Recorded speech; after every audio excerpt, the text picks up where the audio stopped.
bersama aku Eliza Evina. Kali ini aku mau melanjutkan series video di YouTube channelku ini tentang education atau segala sesuatu tentang pendidikan. Kali ini aku nggak sendirian, aku ditemenin sama adikku ini. Sebelumnya jangan lupa untuk subscribe dulu YouTube channel aku, oke? Klik aja itu subscribe-nya, jangan lupa klik juga loncengnya, like juga video ini. Jangan lupa tulis komen-komen kalian juga di bawah, apapun itu aku suka banget baca-baca komen dari kalian. Terus juga jangan lupa untuk share video ini ke seluruh sosial media yang kamu punya. Kenalin dulu nih, ini adik aku nih. Iya. Kenalan. Halo, nama saya Zaki, Imam Zaki. Sekarang kesibukannya apa nih? Kesibukannya cuma kuliah online, kuliah daring sih. Iya. Anyway, ini kan karena masih Iya. pandemi ya, masih pandemi COVID, jadinya ini kuliahnya itu Ya cuma via Zoom gitu, terus dosennya ngajar, berikan materi, terus sama ada PowerPoint kan gitu. Nah, terus kalau misalnya dosennya itu mau nunjukin ke mahasiswanya, ya tinggal nunjukin via Zoom siapa gitu. Nah, cuma gitu, terus banyak tugas juga kalau emang daring gitu. Nah, itu Anyway, ini sekarang adikku semester berapa kamu? semester 3. Berarti udah tahun kedua ya, masuk tahun kedua Iya. perkuliahan. Terus juga ini jurusannya apa nih? Jurusannya hukum. S1 ilmu hukum, fakultasnya Fakultas hukum. Fakultas hukum. Iya. Di mana? Di UNS, Universitas 11 Maret. Oke. Catat guys, UNS itu Universitas 11 Maret Surakarta ya. Bukan Universitas Negeri Solo ya, Nah, bukan. itu. kebanyakan tuh orang-orang tuh Iya. kiranya UNS tuh Universitas Negeri Solo.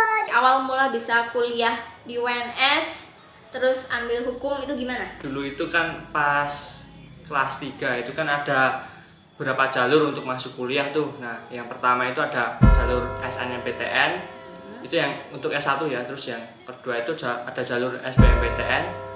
Terus yang ketiga itu jalur mandiri. Aku masuk ke UNS itu lewat jalur SBMPTN. Lebih tepatnya dia tuh udah karena lolos SBMPTN-nya itu ya, makanya terus bisa kuliah ambil hukum itu di UNS. Tapi nanti aku jelasin dikit soal SNMPTN, terus soal yang lain-lainnya nggak apa-apa sih. Oke. Pas tuntas. Kok pas tuntas, makanya jangan Iya. di skip ya video ini ya, Tonton tonton sampai terus akhir. sampai habis ini. Kamu ini angkatan berapa? Tahun berapa? Aku angkatan 2019. Lulus SMA 2019, Ya. terus juga kan masuk ke universitas juga 2019. Menuju ke pembahasan inti, dan ini aku yakin kalian semua penasaran banget. Tips dan trik untuk lolos SBMPTN itu seperti apa sih? Mudahnya itu ya kalian tinggal belajar. Belajarnya itu terus-terusan gitu, diulang-ulang terus lah, trial error. Dan nanti kalian pasti nemu pola. Ini soal yang ini tuh aku dulu pernah dan sering, jadi ngerjainnya tuh nggak harus susah sih. Kalau tahu polanya ya tinggal nanti pasti jawabannya itu udah tahu yang mana yang bener, yang mana yang salah, yang mana yang agak ragu-ragu. Jadi karena udah terbiasa gitu ya, terbiasa menghadapi soal-soal dengan pola-pola tertentu itu. Terus belajar lah, ulang-ulangi lagi sampai bener-bener hafal lah polanya. Ya intinya belajar ya berarti ya. Iya, Gitu semuanya. guys, jadi intinya semua itu ya belajar. Nah, nanti soal teknisnya, kapan belajarnya lah, terus itunya nanti dibahas habis ini. Ya. Langsung aja deh itu. Oh, langsung aja? Ya. Untuk belajarnya, jadi membagi waktunya untuk belajar itu gimana? Kita itu pas SMA itu agak sulit ya, karena kan pagi kita jam 6 kan persiapan untuk berangkat. Karena kan kalau di sekolah, di SMA itu kita nggak diajarin, rata-rata sih nggak dipersiapkan untuk masuk perkuliahan. Tapi kita itu di SMA itu cuma dipersiapkan hanya untuk lulus dari SMA. Jadi materinya itu mungkin agak berbeda ya. Nah, itu yang jadi kendala sih. Kita habiskan waktu selama 8 jam ya kurang lebih di SMA, Iya. di sekolah maksudnya, hanya untuk mempelajari gimana untuk kita itu lulus. Selama 8 jam itu waktu yang terbuang sih kalau menurut saya sih. Iya benar, serius. Ya solusinya ya kalian pulangkan jam 3 sore tuh. Nah habis pulang terus belajar. Sore itu belajar 1 jam 2 jam lah, sekitar jam 4 sampai jam setengah 6. Itu udah lumayan itu. Karena biasanya itu kan waktu-waktu sore itu kadang biasanya itu orang-orang kan enak kan buat nongkrong lah, buat main kemana. Kalau buat belajar kan ya lumayan kan. Buat belajar kan ya lumayan kan. Nanti malamnya itu kalian bisa istirahat. Kalau nggak itu kalian bisa kerjain soal buat besok, kan ada PR juga kan mungkin, atau ulangan. Nah itu bagus itu. Nah itu yang produktif yang pertama itu di sore. Paling produktif itu sebenarnya bukan sore hari tapi pagi hari.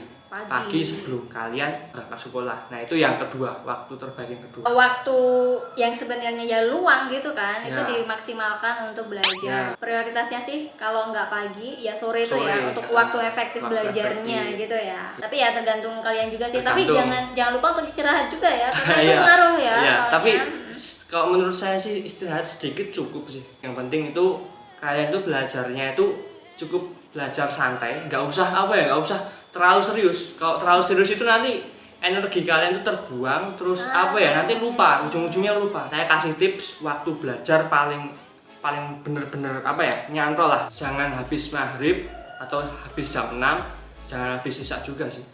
Tapi belajar paling efektif itu sebelum tidur, karena kan kinerja alam bawah sadar itu akan bisa bekerja belum kita itu tidur atau pas ngantuk. Pas ngantuk itu sebenarnya peluang untuk kita itu bisa inget dalam jangka waktu yang lama. Coba kalian praktekkan dalam waktu 90 hari atau 60 hari lah, coba dulu, nanti pasti bekas lah, kerasa. Yang kedua, pas waktu kalian bangun tidur, karena alam bawah sadar kita itu juga bekerja pada saat itu. Bangun itu sebelum subuh itu lebih bagus, karena kan masih sepi nih, maksudnya masih banyak orang yang tidur. Daya konsentrasinya juga lebih tinggi. Iya, konsentrasi lebih tinggi, soalnya nggak ada orang ganggu. Jadi tentang manajemen waktu belajarnya gitu ya. Terus sekarang nih, bahan-bahan atau sumber belajar yang dipakai. Bukunya itu bisa ya didapetin di toko buku di sekitar kalian, itu sebenarnya banyak. Kalau aku sih buku yang penting banyak kalau aku. Macam-macam Kenapa? ya, Ya, pokoknya macam-macam. itu. Karena biasanya itu setiap buku itu soalnya ada yang sama juga sih,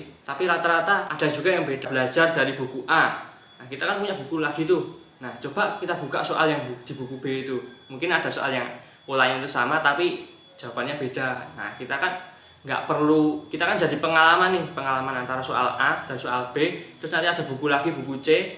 Nah, kita coba lagi, biar kita itu nggak kehabisan soal untuk belajar. Jadi dari mulai Ada aja pokoknya ya. harus ada soal untuk kita itu latihan lah. Ini berkaitan tentang ini ya, cara ngerjain soal-soalnya gitu pas tes gitu ya. Ada nggak sih manajemen waktunya pas ngerjain tesnya ini? Kalau bisa itu coba latihan terus menerus biar tahu polanya, biar kalian itu jawab itu nggak usah pakai rumus sampai panjang ngabisin waktu, nggak usah gitu. Yang penting itu feeling aja sih. Karena keterbiasaan itu tadi ya, keterbiasaan betul. ngerjain soal, terus juga jadi bisa tahu nih ngerjainnya ini berapa detik nih bisa, berapa menit nih ngerjain ini. Jadi manajemen waktu selama pengerjaan itu bisa dihandle dengan baik gitu. Ini ngomong-ngomong ikut kayak bimbel gitu nggak sih? Bimbel kalau mau masuk, biasanya kan ada kan ya kayak mau masuk ke Universitas X, mau ke PTN Y, mau ke mana gitu kan ada kayak bimbel-bimbel kayak gitu. Kalau aku sendiri sih online ya.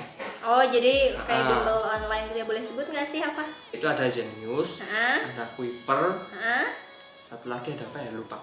Pokoknya antara Tapi online semua ya? Ya online semua. Kalau aku recommended sih antara Zenius sama Kuiper. Tapi yang penting itu kalian tuh enaknya di mana.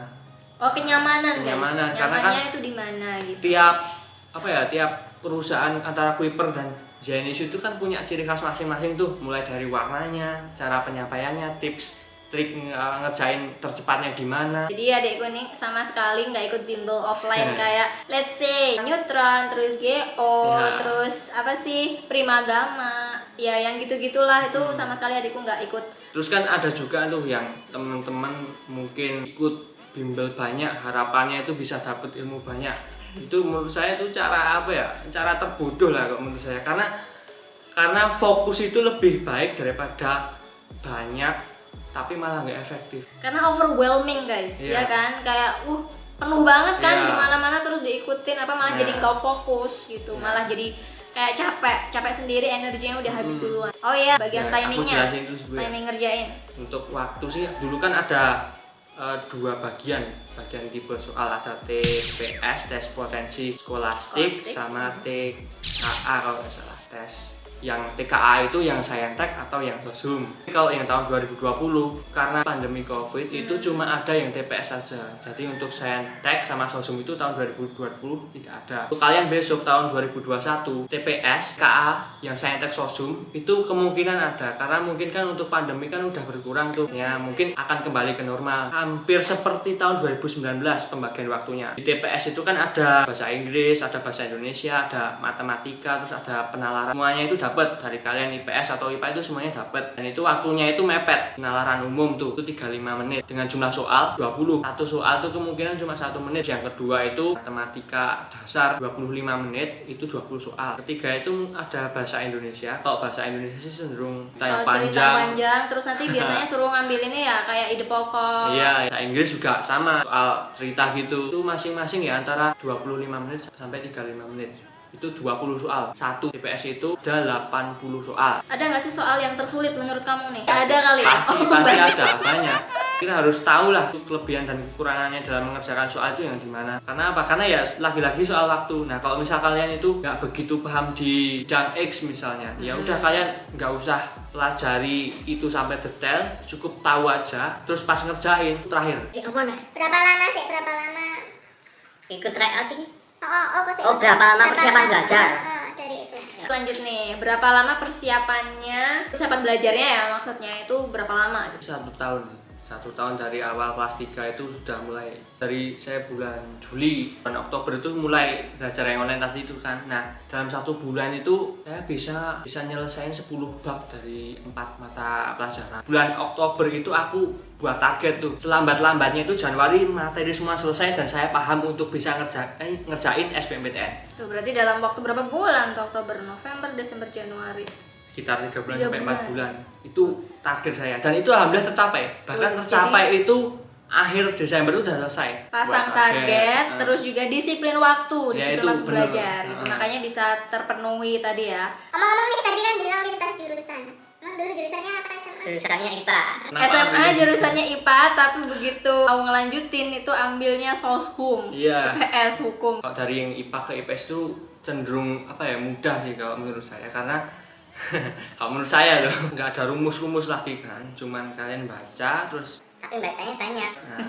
terus praktekin itu terus menerus, ketemu polanya tuh. Nah, Dulu juga sempat ikut kayak tryout gitu nggak sih? soal ikut tryout itu usahakan kalian ikut sebanyak-banyaknya Tuh kalau menurut saya. sebanyak-banyaknya guys. Iya. Ikut pokoknya Tapi ikut aja kalau ada jangan terus ikut sebanyak-banyaknya itu hari Minggu misalnya kalian ada 2 tryout itu jangan, nanti pikiran kalian Oh, jadi pilih salah satu aja. Terus ikut tryout itu karena kita itu bisa ngukur kita itu sudah belajar sampai mana sih, saingan kita itu gimana sih. Nah itu iya. karena kan setelah tryout kan nanti ada apa ya, rankingan kita kan bisa tahu tuh kita itu ada di posisi keberapa dari total yang ikut berapa.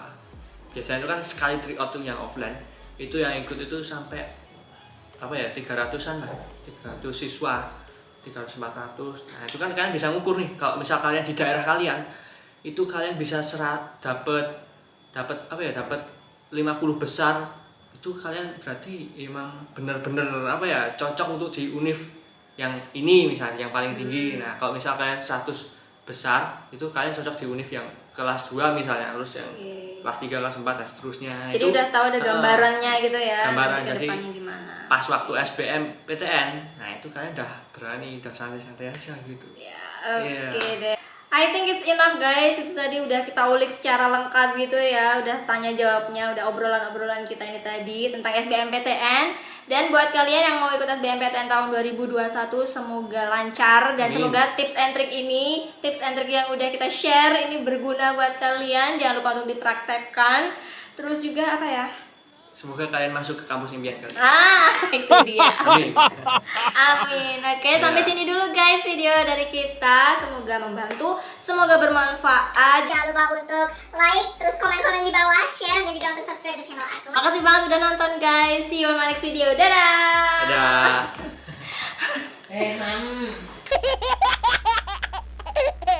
Udah ini. Habis dipanasi sah. Ya, Pak, aku mau filming dulu nih sama Yaki. Iya gue dong, aku kayak gue. Mula aku metu. Ya, mau suku mas. Terus aku mau Sing apa? dan aku apa sih? Apa? Kenapa kok Baterainya mental. usahain Kamu mbak pengen kopi ya? Kopi aja nggak apa-apa. Kopi. Ya udah. Manis. TPS TPS itu